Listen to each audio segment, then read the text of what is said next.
Mesdames, Messieurs, bonsoir, Sahar Mdalkom. Ravi de vous retrouver une nouvelle fois dans les débats de TSA Direct. Après un arrêt technique, nous reprenons nos émissions et nos débats sur TSA Direct. L'émission, vous savez, elle est diffusée sur Facebook, sur YouTube, sur Dailymotion et sur le site de TSA, tout sur l'Algérie. Durant ce mois de Ramadan, il y aura beaucoup d'actualités qui sera commentées par nos invités, beaucoup d'actualités politiques, mais également d'actualités culturelles, puisqu'il y a beaucoup de choses qui se font au mois de Ramadan. Bien sûr, on aurait aimé que cela se passe durant toute l'année. Je parle d'actualité culturelle. Pour cette reprise, en ce troisième jour du Ramadan, nous avons le plaisir d'accueillir un collègue, et un confrère et un ami, Salim Msbah, journaliste à Al-Watan. Bonsoir Salim. Bonsoir Faisal. Merci d'avoir accepté notre invitation. On va un peu commenter avec vous l'actualité de ces premiers jours du Ramadan, mais de cette dernière, où il y a beaucoup d'actualités malgré tout. On s'attendait à ce que l'actualité baisse, mais ce n'est pas le cas, puisqu'il y a eu un changement de gouvernement, un changement de ministre, et un ministre qui a été démis de ses fonctions, Mesroud Benaghoun du MPA. Un commentaire, Benaghoun a été démis de ses fonctions 48 heures après. Jusqu'à maintenant, les tenants et les aboutissants commencent à apparaître, puisqu'on a des informations qui contredisent les informations qui ont été données au départ par le canal officiel qui est un peu mal. Canal officiel.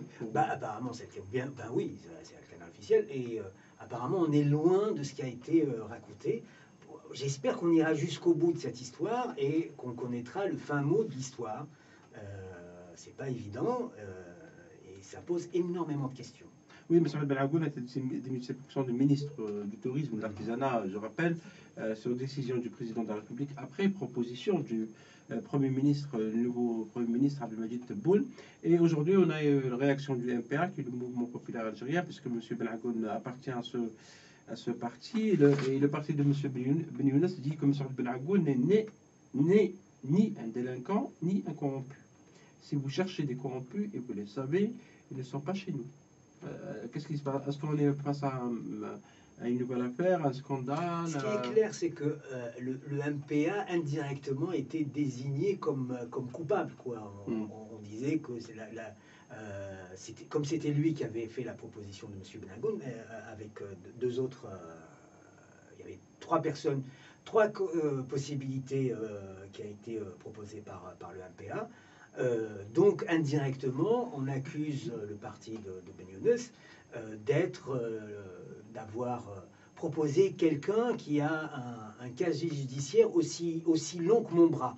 Donc, bon, là, le MPA est obligé de réagir et d'expliquer que, grosso modo, cet homme n'est pas tombé du ciel, qu'il a une carrière derrière lui, qu'il a fait partie de l'UNGA, qu'il a mis en place un syndicat d'étudiants. Donc, automatiquement, il y a toutes les enquêtes possibles et imaginables qui sont faites par les services de sécurité et que jusqu'à preuve du contraire, il n'y a jamais eu d'informations faisant état d'une condamnation. C'est une histoire qui est très bizarroïde. Absolument, surtout que... je pense que même les scénaristes de House of Cards n'auraient pas pu imaginer une histoire pareille. Une histoire pareille, oui. Non, mais la série américaine. Oui, M. Benaghoun est secrétaire général du Mouvement national des étudiants algériens.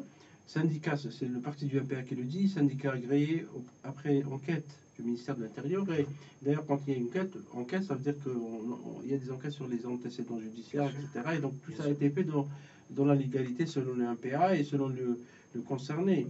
Et le parti de Amara Benyounès parle carrément de lynchage médiatique de la personne de M. Benaghoun.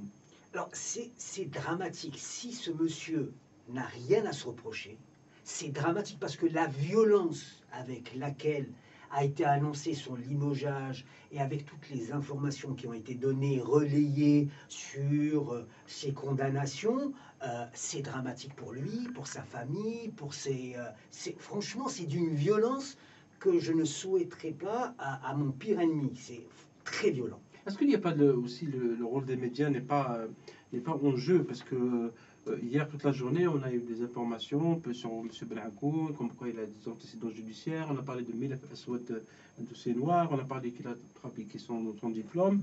Aujourd'hui, le parti d'Amara Benyounès apporte le contraire. Est-ce qu'il n'y a aussi pas le rôle des médias dans cette affaire qui est engagée? Alors, c'est toujours le cas. C'est-à-dire, lorsque les médias se lancent parce qu'on est aussi dans une course à l'information, effectivement, lorsque on se retrouve face à une telle affaire, les questions se posent telles que le traitement de l'information et comment s'y prendre. En même temps, je trouve que le MPA met quand même 24 heures pour réagir.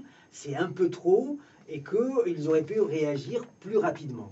Oui, là, le MPA, il me répond à la remarque de Salim Masbah en disant que le MPA a attendu 24 heures avant de réagir pour essayer de comprendre les tenants et les aboutissants de ce lynchage médiatique. Il se pose des questions. On passe à une grande question. Je ne sais pas si M. Ammar Ben Younes va revenir sur ça.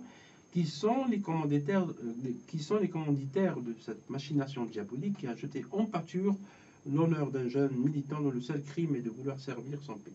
Non, mais après, maintenant, il faut attendre la réaction du pouvoir, du gouvernement. C'est-à-dire que si ce monsieur n'a rien à se reprocher, il faudra bien qu'on nous explique pourquoi il y a eu cette campagne et pourquoi on a décidé qu'au bout de 48 heures, il fallait le mettre fin à ses fonctions. On ne peut pas continuer, faire semblant comme quoi il ne s'est rien passé, parce que tant qu'il n'y a pas une réaction officielle, le doute est toujours là. Est toujours là, bien sûr. Oui, et c'est vrai que le communiqué de la présidence, c'était un communiqué laconique. Hein, on se réfère à la Constitution en disant que le président de la République a décidé de... C'est prérogatif. C'est prérogatif de démettre de ses fonctions M. Belhagoun après proposition du Premier ministre. Donc, que s'est-il passé? À part ce communiqué, on n'a pas de réaction officielle, ni explication du gouvernement. Est-ce qu'on n'est pas aussi dans une espèce d'opacité qui est habituelle dans la gestion des affaires publiques en Algérie? C'est-à-dire ce genre de cas, on ne sait pas les traiter. On ne sait pas traiter ce genre de cas. Il n'y a pas de porte-parole du gouvernement pour venir face à la presse et donner la version officielle du gouvernement. Donc tant qu'il n'y a pas de vis-à-vis pour la presse, effectivement, on est dans une opacité et on travaille en essayant d'obtenir des informations, mais voilà, effectivement, tant qu'il n'y a pas ce réflexe de la part du gouvernement et de tous les gouvernements, c'est comme ça depuis l'indépendance, on ne sait pas gérer ce genre d'affaires. Oui, on sait déjà par le passé, toujours pour le MPA, Mouvement populaire algérien, comme Cheikh Ammar Ben Younes a été démis de ses fonctions en tant que ministre du Commerce, mais on ne sait toujours pas pourquoi, parce qu'il n'y a pas d'explication. Maintenant, Salim Masbah, on peut parler aussi du changement du gouvernement, parce que c'était rapide. Hein. Le mercredi, M. Abdelmejid Tebboune, qui est ancien ex-ministre de l'Habitat, et également ministre par intérim du Commerce, a été désigné Premier ministre. 24 heures après, c'est le gouvernement qui est nommé dans une certaine rapidité, alors qu'on avait parlé de consultations menées par l'ancien Premier ministre. Alors, pourquoi cette accélération des événements? Ça, c'est la bonne question. Ça, c'est pourquoi l'accélération? Pourquoi aussi le gouvernement, la nomination d'un gouvernement? Personne n'attendait le gouvernement jeudi. On l'attendait plutôt vendredi ou samedi. Donc, il y a eu une accélération à un moment donné qui a fait que Tebboune, le nouveau chef du gouvernement, a décidé de constituer son équipe le plus rapidement. Après, on revient un peu sur les raisons du départ de Slem. Oui. Je ne sais pas pourquoi il est parti d'ailleurs. Alors, je pense qu'il y a plusieurs raisons. Moi, ce qui me paraît... la première alerte a été donnée par l'attaque frontale de Tebboune, donc qui était ministre à ce moment-là, comme vous le disiez, de l'Habitat et ministre du Commerce par intérim. Une attaque frontale contre le Premier ministre, accusé nommément d'avoir demandé aux banques publiques de bloquer le rapport à la Caisse nationale du logement. Donc, c'est-à-dire que les entrepreneurs n'étaient plus payés. Et donc, le ministre de l'Habitat disait qu'il ne pouvait plus continuer à assurer le programme du président de la République, parce que le programme de logement est un programme phare du président Bouteflika. Donc, cette attaque frontale était un signal, à mon avis, un premier signal, connaissant un peu le mécanisme de fonctionnement du pouvoir. C'est clair que M. Tebboune n'a pu attaquer M. Sellel qu'avec l'accord, le feu vert de la présidence. Il n'aurait jamais pu s'amuser à tenir ce genre de propos si à la présidence, et à la présidence, pas n'importe qui, à qui de droit, hein, à la présidence, on ne lui a pas dit de le faire. Donc ça a été, je pense, la première alerte. Je pense que même que M. Sellel, à ce moment-là, a compris que c'était terminé. La deuxième raison, c'est les consultations, et surtout, parce que les consultations, à quoi elles servent? En fin de compte, à rien du tout, si ce n'est à ramener le MSP au gouvernement. Bien sûr, c'est le seul but. Bien sûr, on va pas négocier avec le MPA ou avec TEDge, c'est même pas la peine de les appeler, ils viennent en rampant, donc ça sert à rien. Donc on négocie avec Mkhalé. Le problème, c'est que je pense qu'on considère que M. Sellel a failli, n'a pas réussi à convaincre Mkhalé de participer au gouvernement. D'accord, bien sûr, on invitera les prochains jours les responsables du MPA et du TEJ pour savoir comment ils ont intégré le gouvernement, parce que selon nos informations, le MPA et les autres partis ont proposé une liste de 5-6 noms, et c'est M. Tebboune qui choisit, avec consultation du président, qui choisit les ministres dans le gouvernement. Mais on avait parlé à un moment donné, c'est-à-dire pas d'un gouvernement élargi, d'un gouvernement politique, d'un gouvernement d'union nationale, d'un gouvernement qui va s'ouvrir sur plusieurs partis, mais finalement on se retrouve pratiquement avec le même schéma, mais à part 2 sièges, il me semble, ou 2-3 postes pour le MPA et le TEJ. Oui, non, mais en plus du RAD du FLN. Je pense qu'il y a une logique, c'est un gouvernement qui est là pour 18 mois. On ne fait pas un gouvernement élargi pour 18 mois. Ça sert, franchement, ça sert absolument à rien. On est pratiquement un gouvernement en mission commando, hein, c'est ça ce qu'ils veulent, avec une situation qui est très compliquée, et donc on estime que plus ou moins c'est un gouvernement resserré. Certains ministres ont été choisis par Tebboune. Les ministres importants, comme toujours, c'est le président. Hein, c'est comme ça, le ministre de l'Intérieur, les Affaires étrangères, ça c'est le président. Il y a le Premier ministre n'a pas droit de regard dans les personnalités choisies. Non, je pense qu'il y a une logique par rapport à la période qui reste avant les législatives, les présidentielles de 2019. Oui, entre-temps, il y a les élections locales l'automne 2017. Mais est-ce que vous pensez que le président a eu le temps de consulter la majorité parlementaire telle que précisée dans la Constitution? Est-ce que cette majorité a été réellement consultée? Ça, c'est une bonne question. Je doute que le président de la République ait, à un moment donné, consulté qui que ce soit. D'ailleurs, le FLN garde sa petite majorité au gouvernement avec le RND. Juste pour rappel, puisque vous parlez du FLN, le patron du FLN assurait que M. Sellel resterait Premier ministre. Ils étaient persuadés que c'était Sellel qui resterait Premier ministre. Donc M. Jamal Abdel est mal informé, manipulé. Je pense qu'il n'a pas toutes les informations nécessaires. C'est-à-dire qu'il l'appelle à chaque fois qu'il donne une conférence de presse, il l'appelle en direct. Donc ils ont dû l'appeler cette fois-ci, mais ils ne lui ont pas donné la bonne information. La bonne information. Et il se pourrait... Est-ce que c'est vrai que cette histoire de... Parce que vous savez, à Alger, il y a beaucoup de rumeurs, et ça va dans tous les sens. Parler de manque d'opacité. Est-ce que c'est vrai qu'on prête à M. Sellel l'ambition de se présenter aux élections présidentielles de 2019? Alors, ce qui a accéléré son départ, peut-être. Toute la question est là. C'est-à-dire, effectivement, je pense que M. Sellel a dû y penser. Alors, je ne sais pas s'il y pense le matin en se rasant ou en prenant son café ou dans sa voiture, mais c'est clair que on a estimé que la loyauté de M. Sellel envers Bouteflika n'était plus à 100%. Et qu'il y avait une envie ou un désir éventuellement, s'il y avait une porte qui s'ouvrait, de s'engouffrer et d'être candidat en 2019. Parce que dans l'attaque qui a été menée par Tebboune contre son Premier ministre, il y avait aussi une déclaration qui disait, grosso modo, M. Sellel a demandé au CPA de payer les arriérés à certains hommes d'affaires très importants au sein du FCE qui sont dans le BTH. Ça, c'est pas une déclaration qui est innocente. Ce qui se cache derrière tout ça, c'est de dire il y a une volonté de M. Sellel déjà de se mettre dans la poche des hommes d'affaires très importants, éventuellement pour 2019. On sait très bien à quoi ils servent, c'est des bailleurs de fonds. Donc, il y a des indices qui ont été comme ça donnés sur la loyauté de Sellel envers le président. On a choisi quelqu'un qui est loyal à 100% et qui n'a aucune volonté d'être candidat en 2019. Donc c'est presque interdit d'être candidat aux élections présidentielles. Non, même pas interdit. C'est interdit d'y penser. C'est encore plus profond. Non, il ne faut pas y penser. Oui, alors que M. Sellel a été directeur de cabinet de M. Bouteflika, il me semble à 2 reprises, directeur de cabinet directeur de campagne présidentielle, il a été Premier ministre à 4 fois depuis septembre 2012.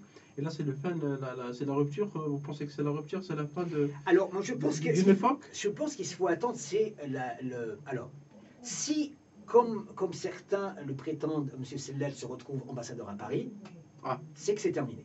Pour moi, vous pensez qu'il sera ambassadeur? On en parle beaucoup. Que, en fin de compte, ce poste d'ambassadeur à Paris, qui n'a pas été, dont on a nommé personne et qu'on a laissé comme ça, il était destiné à M. Sellel. Donc, c'est plutôt un éloignement d'Alger. Un éloignement d'Alger, donc du pouvoir. Oui, bien sûr, la vie politique algérienne, il y a beaucoup aussi d'anecdotes et beaucoup de blagues. On verra si M. Sellel est candidat, mais durant la campagne, vous avez remarqué, Salim Smah, vous avez suivi la campagne pour les législatives du 4 mai dernier, qu'il y avait aussi une espèce de guerre et d'échange entre Hamidou Yahya et Sellel. On s'échangeait par des petites phrases, etc. Est-ce que aussi, c'est pas une guerre entre 2 prétendants? Alors moi, j'ai été très surpris par les déclarations de Yahya. Franchement, très très surpris. Parce que on connaît Yahya depuis longtemps, on le suit. Depuis l'arrivée de Bouteflika au pouvoir, Yahya a avalé des couleuvres, il a avalé des boas, il a été traité comme jamais un homme politique a été traité, plus bactère. Bouteflika, à un moment donné, il a traité plus bactère, et il a tenu des propos très durs sur la politique menée par Bouteflika. Donc, il a dépassé la ligne rouge à plusieurs reprises pendant les législatives. C'est pas innocent. Moi, je pense, à mon avis, étant directeur de cabinet à la présidence, il a accès à l'information essentielle, c'est-à-dire la santé réelle du président de la République. Il est au courant. Bien sûr. Il n'est pas lui-même sur un siège éjectable. Qu'est-ce qui peut lui arriver? Il n'est plus directeur de cabinet de la présidence, ça c'est une éventualité. Il reste candidat. Il restera candidat. On est toujours donc dans les intrigues de palais dans la vie politique algérienne. Salim Smah, il y a eu un départ aussi important du gouvernement Sellel. C'est celui de M. Lamamra, qui était ministre des Affaires étrangères. Et là, c'est le deuxième, c'était le sous-ministre, le vice-ministre ou le ministre adjoint, on ne sait pas. C'est Abdelkader Msahel qui était en charge des dossiers des affaires maghrébines et africaines et de la Ligue arabe, qui devient ministre des Affaires étrangères, et la Lamamra part. Est-ce que vous pensez que c'est un désaveu, c'est une émission, c'est un éloignement C'est un choix. C'est un choix. Entre 2 hommes, on a choisi Msahel, qui est, du point de vue de la fidélité, c'est clair que depuis le second mandat, il est là depuis 2001. Donc il a montré sa fidélité au président. Je pense que c'était plus vivable au ministère des Affaires étrangères, puisqu'il se marchait sur les pieds, puisque chacun revendiquait son territoire. Bon, on a choisi celui qui pouvait faire moins d'ombre, je pense, au président. Ça reste la parole présidentielle. La Lamamra, c'est autre chose. La Lamamra, c'est un parcours. Il ne doit rien au président de la République. Il a un parcours avant, ce qui n'est pas le cas de Msahel, qui doit tout au président de la République. Donc c'est un choix. On a fait un choix entre les deux. Et pour moi, effectivement, il il était préférable à un moment donné de choisir l'un des deux, parce qu'on ne pouvait pas continuer comme ça. Je sais qu'il y a des ambassadeurs qui à chaque fois étaient très surpris, parce que s'ils étaient reçus par la Mamra à 10h, Sahel faisait en sorte qu'ils soient reçus chez lui à 9h. Donc franchement, ils se marchaient sur les pieds, et il y avait... Ils avaient l'impression qu'il y avait deux discours. Et bon, bah, ils ont tranché et ils ont choisi Msahel. Donc le ministère des Affaires étrangères avait pratiquement deux têtes. Il y avait deux têtes. Des diplomaties. Donc c'est plutôt une affaire de fidélité. Je pense que c'est une affaire de fidélité. Que de compétences en matière de gestion des affaires internationales. Bah, sur les histoires de compétences, je pense qu'actuellement, on est loin de mettre la compétence comme étant le premier critère. Il y a d'autres critères qui viennent avant. La fidélité. L'allégeance est très importante. Et M. Msahel gère deux dossiers sensibles quand même. La Libye et le Mali. Et le Mali. Donc effectivement, il a deux dossiers très sensibles qui sûrement ont fait aussi pencher la balance pour son maintien. Est-ce qu'on peut penser que la Mamra est le troisième prétendant après Selalou Yahya au trône? Ce qui est clair, c'est qu'aujourd'hui, les prétendants, il y en a. On peut en citer. On peut faire toutes les missions. On peut faire toutes les missions en citant les éventuels prétendants. Après, vous savez très bien comment ça se passe. Ça se passera au dernier moment. Comme toujours, c'est pas quelque chose qui se décide bien en avance. Donc ça se décidera au dernier moment. On parlait tout à l'heure des affaires étrangères, de la politique extérieure de l'Algérie. L'Algérie est pratiquement absente de la scène internationale. Elle est souvent représentée par soit le président du Sénat, le Conseil national de la Padem Sahel. Comment cela pourrait-il être différent? Comme vous avez un président qui est malade, donc voilà. On fait avec. Au dernier sommet de Riyad, pays musulman, États-Unis, l'Algérie était représentée par Ben Salah qui n'a pas pris la parole, et donc il a préféré à d'autres de mener la danse, notamment en matière de relations avec les États-Unis. Maintenant, il y a un autre départ, un grand départ, toujours avec le gouvernement Salim Spar, c'est le ministre de l'Énergie, Nordin Boutaffa. Il est parti. Bien sûr, on n'a toujours pas d'explication. L'habitude en Algérie, c'est qu'on ne donne pas du tout d'explication. Oui, en plus, il n'est pas resté longtemps. Il n'est pas resté longtemps, à peine une année. Une année, ouais, une année. Et durant laquelle il a quand même géré le dossier de l'OPEP, le sommet de l'OPEP, qui a décidé de le plafonnement des prix. C'était une bonne décision, il a même été salué. Comment d'une part, on salue l'effort fait par le ministre et après on lui demande de partir? Ça, comme vous le disiez, il y a des départs, il y a des décisions qui échappent à la logique. Effectivement, quand il y a un ministre qui se fait, qui réussit dont on doit beaucoup pour la réussite de la réunion de l'OPEP, au bout de le remercier de cette façon-là, ça pose des questions. Après, l'énergie, c'est tellement sensible dans ce pays, on dépend tellement du pétrole, il doit y avoir aussi des raisons, des raisons particulières qui ont fait qu'on a le départ qui justifierait le départ de Bouteflika. Oui, parce que le secteur de l'énergie, on a eu beaucoup de ministres. Depuis Chakib Khalil. Depuis Chakib Khalil, Oui. même avant. Oui. Chakib Khalil est resté un peu presque 10 ans. Oui. Et les changements aussi. Si on veut dire que Chakib Khalil est indispensable, on s'en prendrait pas différemment. Absolument. Les bruits ont couru, même avant le changement du gouvernement, de son éventuel retour. Parce que M. Chakib Khalil est en train de faire le déplacement, il a une présence. Mais il pose des conditions, donc c'est la première fois où un ministre pose des conditions pour revenir au. Car que lui aussi est un prétendant au trône, on ne sait jamais, parce qu'on est à 18 mois, donc c'est la campagne électorale, ou la pré-campagne pour les présidentielles, théoriquement, elle a commencé. Voilà.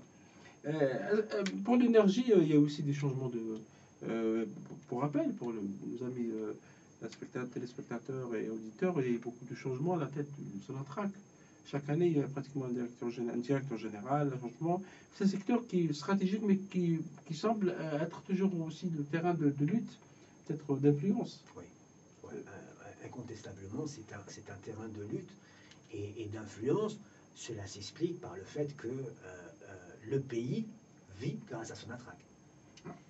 Bon, donc, à partir de là, et Sonatrach finance pas uniquement, il finance énormément de choses, dont le ministère de la Défense et les budgets de la Défense proviennent du pétrole, de la vente du pétrole. Donc non, il y a effectivement des luttes internes. Et quand on voit ce pouvoir-là qui est devenu à 3 têtes, 4 têtes, on ne sait plus très bien, parce qu'il s'est fractionné,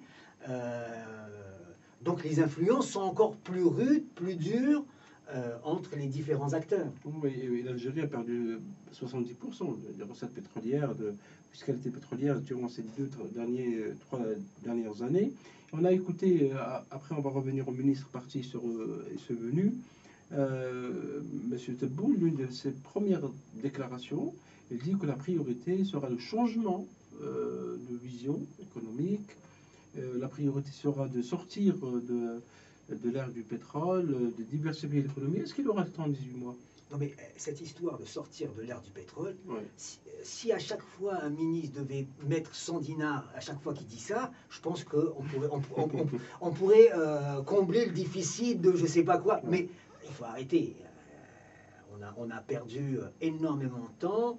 On a perdu une occasion historique. On avait un baril à pratiquement $200.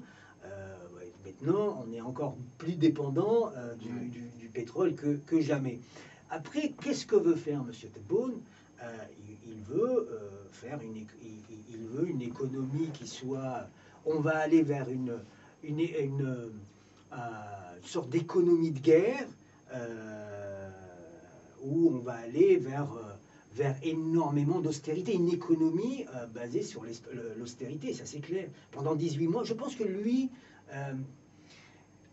moi, je pense que le départ de Sellel, c'est aussi parce que, comme Sellel, inconsciemment, est candidat pour 2019, il y a certaines décisions impopulaires qu'il refusait de prendre. On ne peut pas être candidat et en même temps prendre des décisions impopulaires. C'est pas possible. Quel genre de décision, par exemple? Je pense qu'il y a des coupes à faire, il y a énormément de choses à décider, à mettre en place. Et Tebboune, qui n'a pas d'ambition présidentielle, lui peut le faire. Il n'a rien à perdre. Sellel avait à perdre.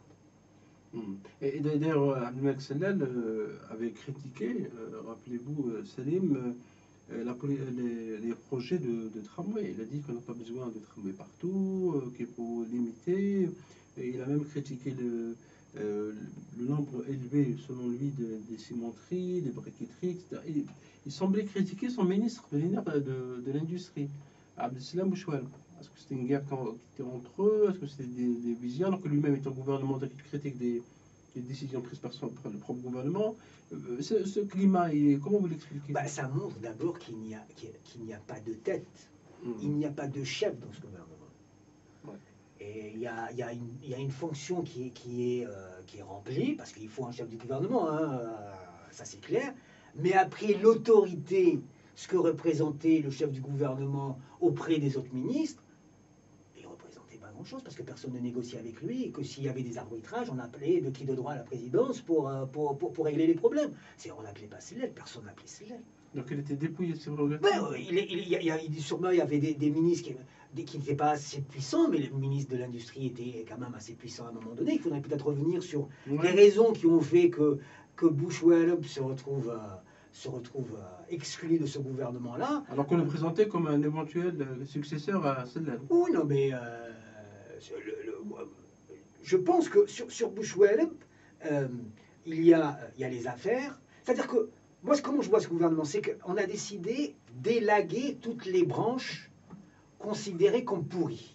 C'est-à-dire, on a bien vu que les ministres qui traînaient des casseroles, dont les noms sont revenus dans la presse, ça a été Bouchouel avec son compte en banque révélé par Panama Papers, ça a été Nouri et Dounia Park, ça a été Boudiaf et l'escroquerie intellectuelle, scientifique, avec Rahmat Arabbi. Bon, pour Guéline, je pense que c'est autre chose, mais on peut revenir sur Guéline. Donc je pense qu'on a décidé d'enlever, d'exclure les ministres qui avaient une réputation, qui traînaient une certaine réputation, pour constituer un gouvernement, j'allais dire, voilà, moins, qui donnerait moins l'occasion à l'opposition de taper dessus en mettant en avant les problèmes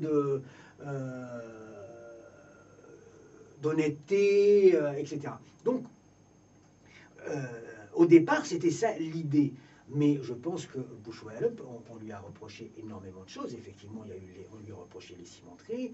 Il y a eu une déclaration d'un homme d'affaires, je crois que c'est Zalouati, qui a mis pratiquement en cause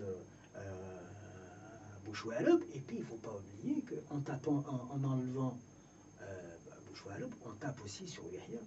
Pourquoi? Bien sûr. C'est proche de lui. C'est proche de monsieur. Ah, c'est très proche de monsieur Yahya. C'est aussi un avertissement. Un affaiblissement peut-être? Oui, absolument. C'est quand même le ministre du RND le plus puissant du gouvernement. Hein. C'est pas le ministre des Moudjahidines qui est le plus puissant, c'est Bushwalop. Mais Moudjahidine, M. Zetouni est resté à sa place. Lui qui est du RND aussi. Absolument. Et vous pensez quoi, Salim Asma, du fait que... Parce que si on voit comment le gouvernement est composé, comment recomposé... le président a tendance à puiser dans le corps des walis, pas dans le corps des cadres des partis. Pourquoi, selon vous? Alors, effectivement, c'est la méthode Bouteflika. Hein. Alors, je pense qu'il y a de la loyauté qui... À mon avis, il pioche là où on lui doit quelque chose. C'est ça. On est dans la fidélité. Hein. Le système, il est basé sur la fidélité. Tant que vous êtes fidèle, rien ne peut vous arriver, même si vous avez léché vos doigts parce que vous les avez trempés dans du miel, mais rien ne pourra vous arriver tant que la fidélité est là et tant qu'on considère que vous êtes le plus proche du président de la République. Alors le corps des Wali, je pense qu'il est là. On a un corps qui est fidèle au président, parce qu'il lui doit énormément de choses. On a vu comment les promotions se sont effectuées, hein, et que généralement, ce sont les gens qui ont eu des promotions importantes qui se sont retrouvés ministres après. Hein. Non, c'est une décision, à mon avis, elle est l'une des raisons, on est sur la fidélité, on est sur comme critère primordial la fidélité. Boudiaf, Nouri, Razi, les anciens ministres, de la santé, du tourisme et du travail étaient des walis. Dont la gestion de certains a été un peu critiquée. Et là, on a 4 walis. On a le wali d'Oran, M. Zalen, le wali de Annaba, M. Sharpa, le wali de Blida, M. Baazgi. On a aussi un 4e wali donc, qui arrive au gouvernement. Est-ce que ce n'est pas aussi un désaveu pour les partis? Comme quoi les partis ne produisent pas assez de cadres. Et quand ils produisent des cadres, on les limoge 48 heures après. Sûrement. Sur les cadres et les partis, on peut faire une émission. Hein, ah oui, on en reviendra. Oui, parce que le vide sidéral qui caractérise les partis du point de vue dans la formation des cadres, il est attristant et très dangereux. Les partis n'ont pas de cadres. Ils ont très peu de cadres. Tous les partis? Il y a les 2 ou 3 partis les plus importants, d'accord, mais quand vous avez 50 partis et que, grosso modo, il n'y en a que 3 qui peuvent alimenter la machine, ça pose un énorme problème. Ça pose des questions, ça pose énormément de problèmes. Et donc, selon vous, quelles seraient les priorités, Salim, de ce gouvernement qui a 18 mois pratiquement de gestion? Moi, je pense que la priorité de Tebboune, c'est continuer à construire des logements. Parce que c'est important, le programme des logements, c'est... je pense qu'ils savent, le pouvoir sait que c'est une façon de maintenir la paix sociale. Aujourd'hui, face à la cherté de la vie, face à l'inflation, les Algériens arrivent à tenir en se disant, ils ne tiennent qu'avec l'espoir d'avoir un logement. Donc il faut maintenir cet espoir. Après, je pense que ce gouvernement-là va faire pas mal de coupes, c'est à se demander où. Budgétaire. Des coupes budgétaires. Donc, la loi de finances 2017 est déjà porteuse de beaucoup d'augmentation d'impôts. Oui, non, mais le Tebboune va annoncer des choses, des décisions difficiles. Alors voilà, je reviens toujours à la question de savoir si ces décisions-là auraient pu être prises par celle-là. Donc il va prendre, il va faire le sale boulot, si vous voulez. Bah, il va faire le boulot qu'on va lui demander. Il a 18 mois de pouvoir. Et puis, grosso modo, il sait très bien que dans 18 mois, ben, il rentre chez lui, et qu'il n'y a pas de raison que ça change, et qu'il n'y a pas d'ambition pour lui de jouer un rôle après 2019. Et la paix sociale n'est pas une priorité pour si, la paix l'actuel sociale, président. Oui, non, mais la paix sociale, elle n'est pas pour l'actuel président. La paix sociale est importante pour ce régime. Pas uniquement pour l'actuel président. Pour le moment, ils arrivent à maintenir cette paix sociale parce qu'il y a les mécaniques, ils ont appris à agiter le chiffon des années 90, tout ce qui s'est passé.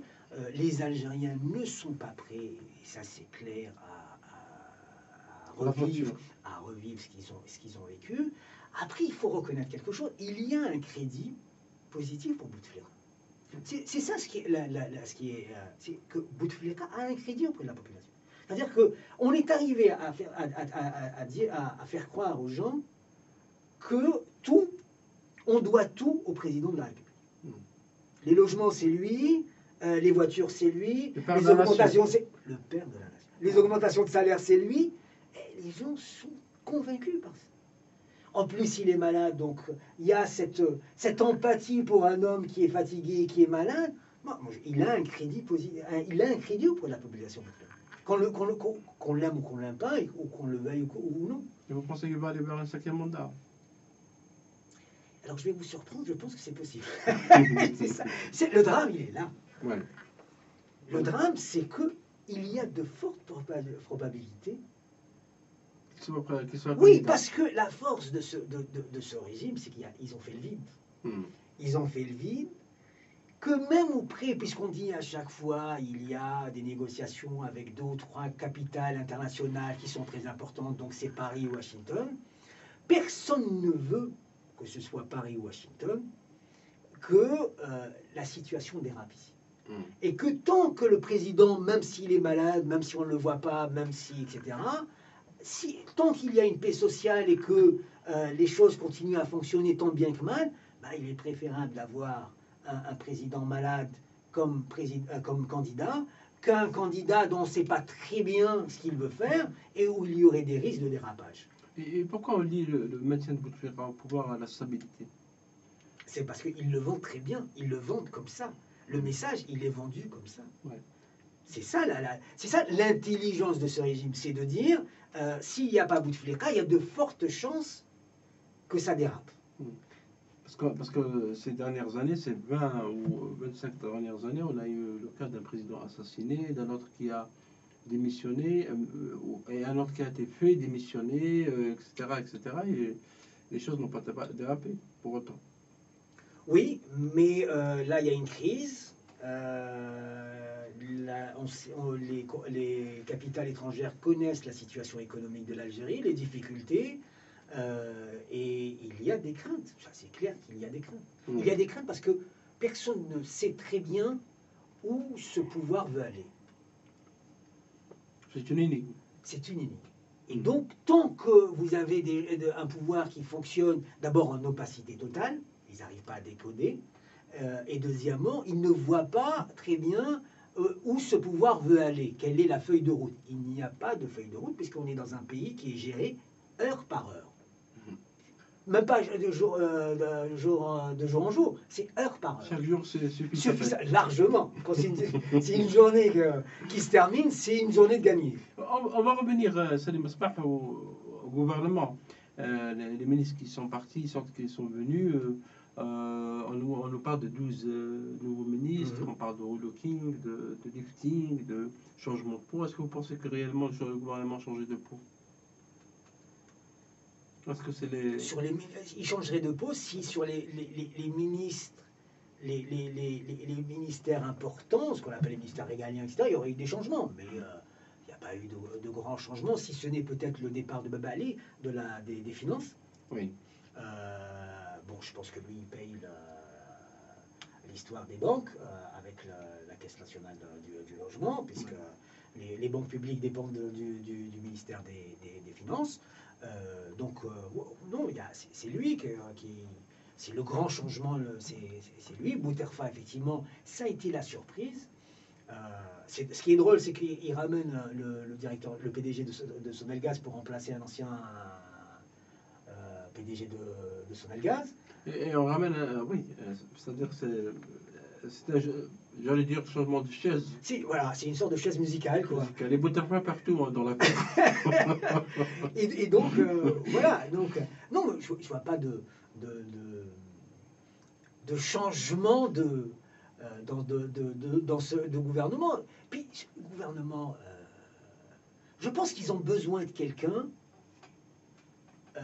sur lequel ils peuvent compter, et je pense qu'ils vont le laisser bosser, Tebboune, parce qu'ils ont entièrement confiance en lui.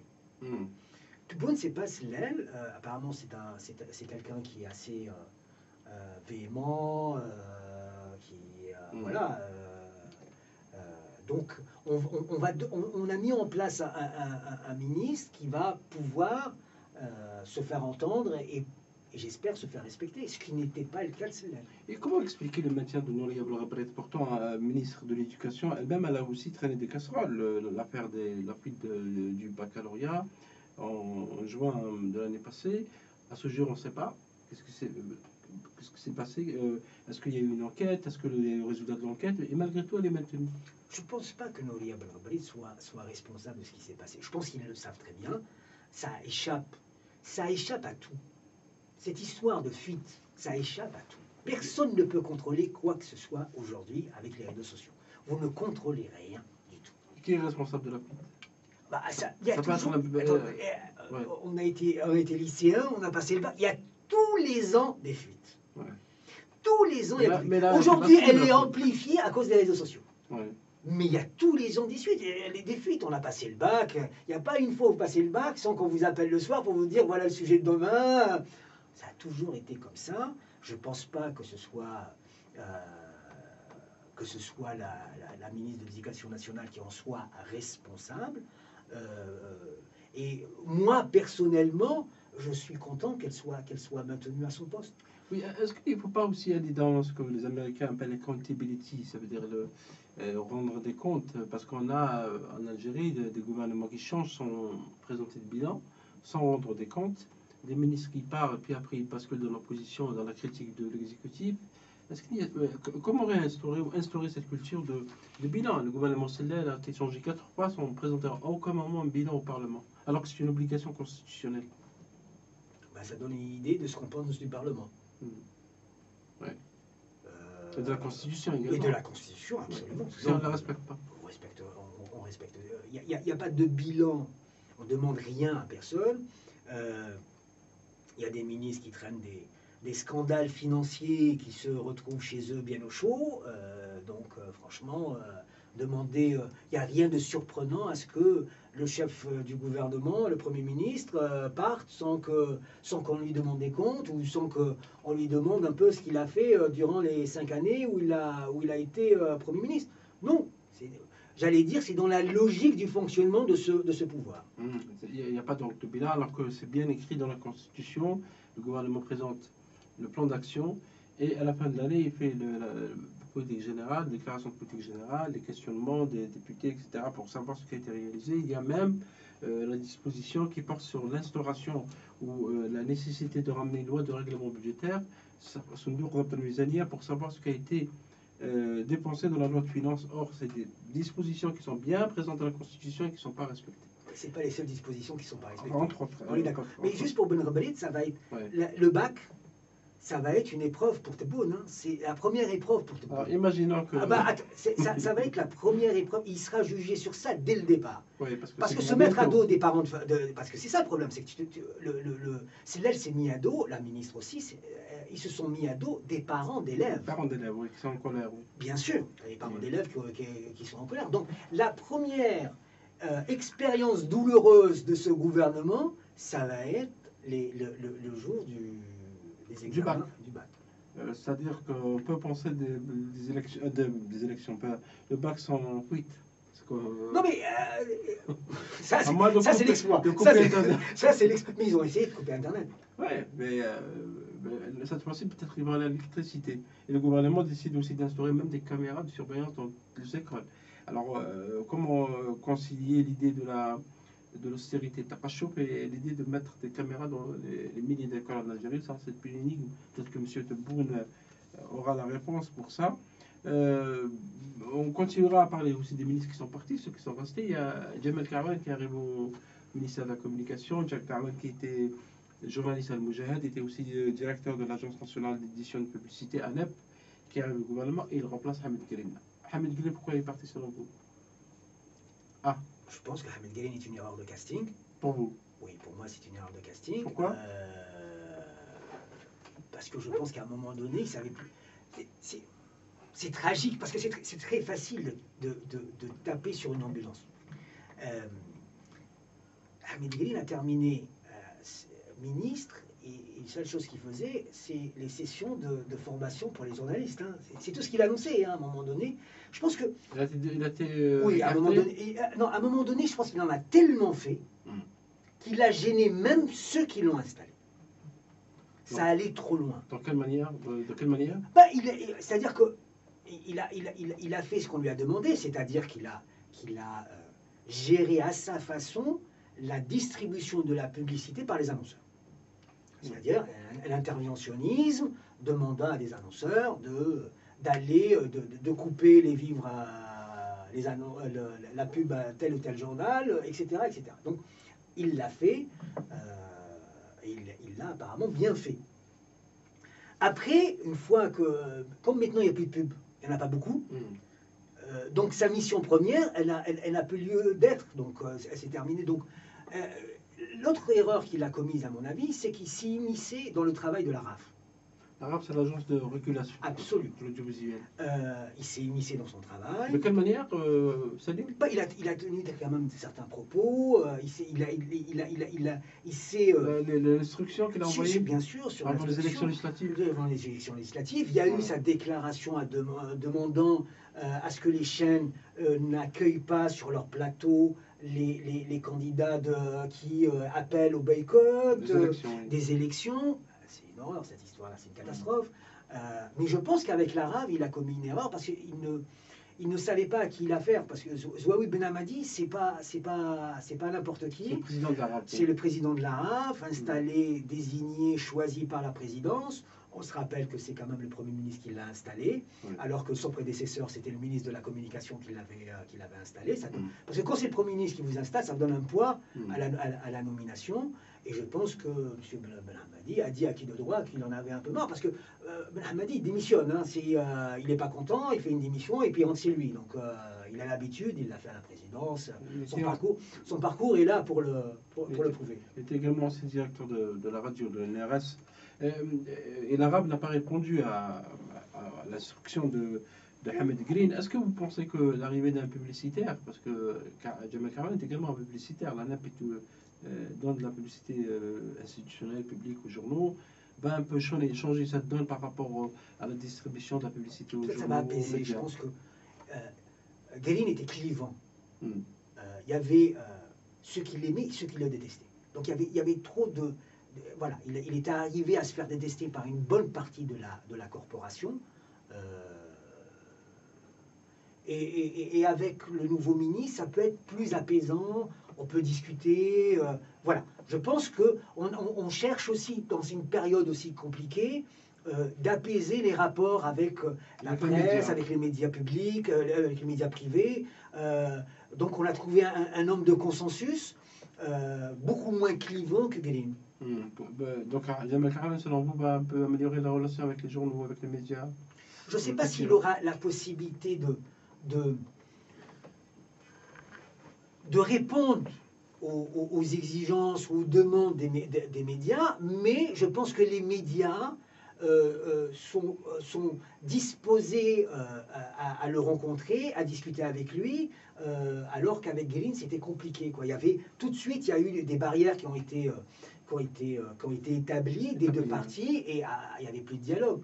Oui, et Hamid Green, avant de partir, avait promis de donner des agréments aux télévisions privées après les élections législatives, des télévisions qui n'ont toujours pas d'agrément. Bon, il n'y en a que 5 qui sont là, et d'autres attendent toujours que l'autorité de régulation réagisse, qu'elle leur donne le cahier de charge. Est-ce que vous pensez que cette situation, puisque vous vous intéressez Salim Sbah également aux médias et aux télévisions, cette situation va être régularisée après ce qui a été dit par l'ancien ministre de la Communication? Parce qu'on va on va rester dans la même situation. Le problème, c'est qu'il y a des chances qu'on continue comme ça, parce que, bon, on peut continuer comme ça, mais il est souhaitable qu'on régularise les chaînes qui répondent au cahier de charge, et qu'une fois pour toutes, on dise, parce que c'est l'épée de Damoclès, hein. Ouais. Les chaînes ont une épée de Damoclès sur leur tête, et ils savent très bien que le coup près peut tomber à n'importe quel moment. En même temps, c'est une façon de maintenir la pression sur ces chaînes. Hein. Donc, les régulariser, c'est perdre un moyen de pression supplémentaire sur les directeurs de chaîne, sur les patrons de chaîne, etc.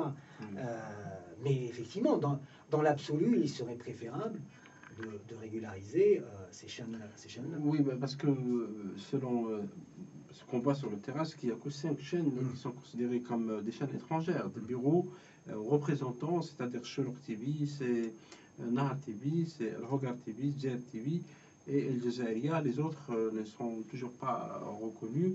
Donc on verra si les choses vont changer dans le futur. Juste pour rappel, l'ancien ministre Green avait demandé à ce que la campagne législative ne soit couverte que par les 5 chaînes. Parce que ça n'a pas été le cas. Personne n'a entendu Green. Bien sûr que vous n'allez pas empêcher les chaînes de venir, de travailler. Personne, il n'y a aucun parti qui va empêcher telle ou telle chaîne de venir couvrir l'événement. Pourquoi on a attendu 5 ans 5 ans parce que les premières chaînes, je pense qu'ils ont commencé à émettre à partir de 2013. On n'a pas attendu 5 ans sans donner de régulariser la situation. C'est vrai que vous avez parlé des pays Damoclès, etc. Est-ce qu'il y a une réelle volonté d'ouvrir le champ du visuel en Algérie? C'est la question. Qui se pose toujours. C'est des questions qui se posent toujours. Ouais. Et je pense que la situation telle qu'elle est, de cette confusion où on ne sait plus très bien, doit arranger, il n'y a pas d'exigence particulière de régulariser les chaînes. On dit on peut continuer comme ça encore 10 ans, il n'y a pas de... Bon, ça peut fonctionner. Le tolérer non autorisé. Bien sûr, on peut continuer à fonctionner comme ça. Avant de terminer, Salim, vous suivez sûrement les programmes de télévision parce qu'on va en parler les prochains jours à TSA Direct, peut-être longuement avec les producteurs, les comédiens, les réalisateurs, les directeurs de chaîne et tout. Quel commentaire vous avez vu ces 3 premiers jours du Ramadan? Des sitcoms, des caméras cachées, des feuilletons. Je pense que j'ai travaillé à la radio et j'avais un directeur que je vais citer qui s'appelle Rachid Boumediene et qui disait entre un mauvais commentaire et une chanson d'Aznavour, je préfère de mettre 3 minutes de chanson d'Aznavour parce que je sais que c'est de la perfection totale. Et je me dis, ces chaînes-là, entre mettre de la musique et mettre une caméra cachée, mais il y a des moments où c'est l'horreur. Vous n'aimez pas les caméras cachées? Non, mais c'est un concept qui n'existe pratiquement plus. La caméra cachée, ça n'existe pratiquement plus. Parce que le concept a été utilisé jusqu'à la corde. Voilà, on ne peut plus rien inventer de nouveau dans les caméras cachées. Et quand vous avez des chaînes où il y a sur la grille 4 caméras cachées, c'est une chaîne c'est une grille qui est vide. Alors, j'ai vu par contre beaucoup de violence. Ça, il y a un problème à ce moment-là. On reviendra sur ce point. Oui, la RAV devrait intervenir à ce moment-là. Il y a trop de violence. Ça, c'est clair que on ne peut pas justifier cette violence en disant que ça rentre en compte dans le fait que le tempérament des Algériens soit de cette façon-là, c'est-à-dire coléreux, etc. Ouais. Non, ça c'est une justification qui est d'une banalité à dire.